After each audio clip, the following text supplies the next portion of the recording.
继续来看，有民众过年期间买一包豆干，一拍开要摕来食，蛤蟆惊死，因为有一只进行是鸟鼠仔的尸体已经打去，讲迄个形体、骹手四肢拢还阁看现，看着用要冰白。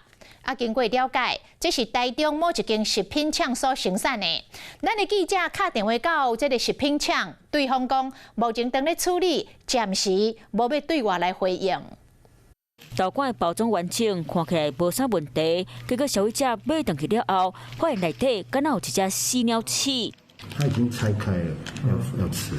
这个消费者伫咧过年时夜买豆干要登去淡山，结果才打拍开准备要食，就发现包装内底敢若有死鸟鼠，头甲尾溜，骹手拢规个看现，会看甲强要变白。目前还在处理当中，暂时不怀疑。其实根据豆干的包装来看，有效的时间是到今年9月29。这边方发现有个样，赶紧通报卫生单位。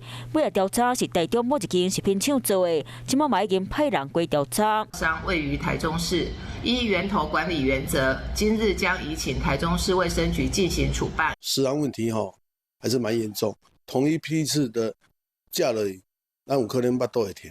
下架以后，未来检验没有事情，再卖嘛。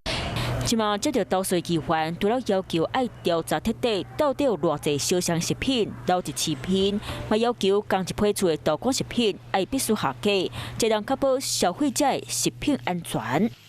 Hello， 我是雷亚，想要抢先掌握最及时的新闻资讯吗？赶快订阅、按赞、开启小铃铛，锁定华视新闻 YouTube 频道。